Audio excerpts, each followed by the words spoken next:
22 جمادی الثانی یوم وفات جانشین نبی کریم صلی اللہ علیہ وآلہ وسلم خلیفہ اول سیدنا حضرت ابوبکر صدیق رضی اللہ تعالیٰ عنہ ہے۔ حضرت ابوبکر صدیق رضی اللہ تعالیٰ عنہ عالم اسلام کی وہ عظیم شخصیت ہیں جنہوں نے سب سے پہلے نبی پاک صلی اللہ علیہ وآلہ وسلم کی رسالت کا اقرار کرتے ہوئے ایمان لایا۔ آپ رضی اللہ تعالیٰ عنہ کی عظمتیں اور مرتبہ اتنا بلند ہے کہ میرے پاس آپ کی شان بیان کرنے کے لیے الفاظ نہیں۔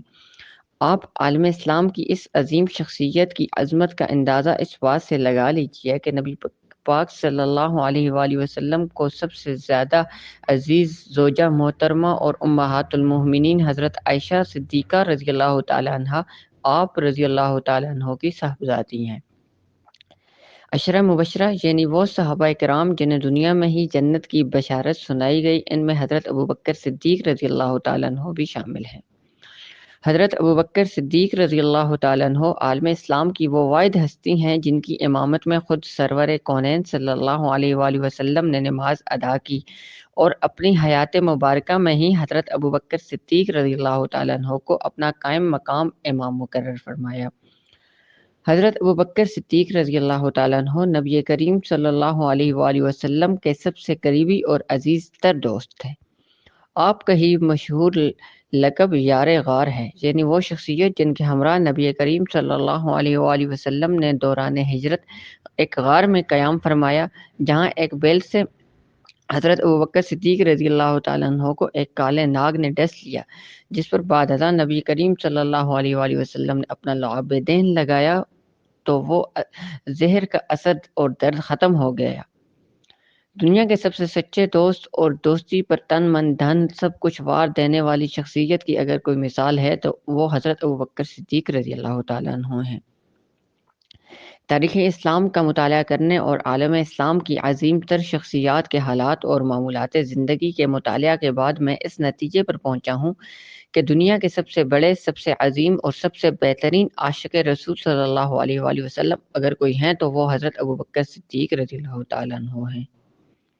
نبی پاک صلی اللہ علیہ وآلہ وسلم کے دنیا سے پردہ فرمانے کے بعد آپ اسلام کے پہلا خلیفہ مقرر کیے گئے اور آپ کے ہاتھ پر بیعت کرنے والے اصحاب میں اولین حضرت عمر فاروق رضی اللہ تعالیٰ عنہ، حضرت عبیدہ بن جراح رضی اللہ تعالیٰ عنہ اور حضرت بشیر بن سعد انصاری رضوان اللہ تعالیٰ علیہم اجمعین ہیں۔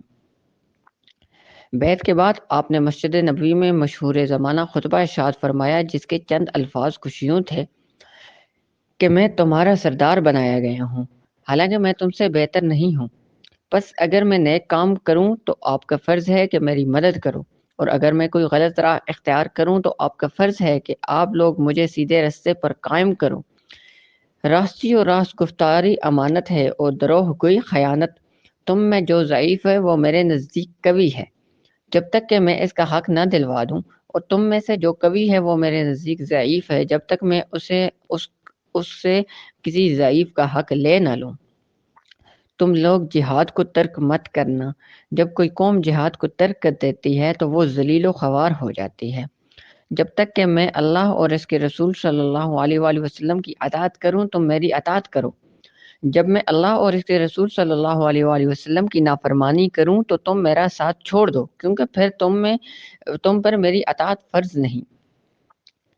اسی روز تقریباً کم و بیش 33,000 صحابہ کرام نے آپ کے ہاتھ پر بیعت کی، یعنی کہ 33,000 صحابہ کرام کی عظیم جماعت نے حضرت ابوبکر صدیق رضی اللہ تعالیٰ عنہ کو عالم اسلام کا اولین خلیفہ مقرر فرمایا اور تہ دل سے برضا و رغبت تسلیم بھی کیا۔ آپ نے تقریباً 2 سال اور 3 ماہ خلافت کی۔ آپ کا حقیقی نام عبداللہ بن قحافہ ہے۔ آپ کا شجرہ نسب نبی اکرم صلی اللہ علیہ وآلہ وسلم سے کچھ یوں ملتا ہے کہ عبداللہ بن قحافہ بن عامر بن عمرو بن کعب بن سعد بن تمیم بن مرہ پر آپ رضی اللہ تعالیٰ عنہ نبی کریم صلی اللہ علیہ وآلہ وسلم سے نسب پر مل جاتے ہیں۔ آپ کی والدہ محترمہ کا نام سلمہ بنت صخر بنت کعب بنت سعد ہے اور آپ کے والد ابو قحافہ کا حقیقی نام عثمان ہے۔ حضرت ابوبکر صدیق رضی اللہ تعالیٰ عنہ نے 4 شادیاں کی۔ آپ کی پہلی بیوی حضرت قتیلہ بن عبدالعزیٰ تھیں۔ ان کے بطن سے حضرت عبداللہ اور حضرت اسماء پیدا ہوئے۔ آپ کی دوسری بیوی ام رومان تھی، جن کے بطن سے حضرت عبد الرحمن اور سیدہ عائشہ صدیقہ رضی اللہ تعالیٰ عنہ پیدا ہوئے۔ آپ کا تیسرا نکاح حضرت اسماء بنت عمیس کے ساتھ ہوا، جو حضرت جعفر بن ابی طالب کی بیوہ تھیں۔ ان سے حضرت محمد بن ابو بکر پیدا ہوئے۔ چوتھا نکاح آپ نے حبیبہ بنت خارجہ انصاریہ سے کیا، جو قبیلہ خزرج سے تھیں۔ ان کے بطن سے ایک بیٹی ام کلثوم پیدا ہوئیں۔ حضرت ابوبکر صدیق رضی اللہ تعالیٰ عنہ ماہ جمادی الثانی 13 ہجری کے شروع میں بیمار ہوئے اور تقریباً 15 ایام تک بیماری کی آزمائش میں مبتلا رہے، اور 22 جمادی الثانی بعد از نماز مغرب 63 برس کی عمر میں عالم اسلام کے پہلے خلیفہ دنیا سے پردہ فرما گئے، اور عالم اسلام کی ایک عظیم روشن ستارہ غروب ہوا۔ انا للہ و انا الیہ راجعون۔ اللہ پاک سے دعا ہے کہ وہ ذات باری تعالیٰ حضرت ابوبکر صدیق رضی اللہ تعالیٰ عنہ کو جنت الفردوس میں اعلیٰ مقام عطا فرمائے، اور ہمیں ان کے نقش قدم پر چلتے ہوئے ان جیسا سچا عاشق رسول بنائے، آمین۔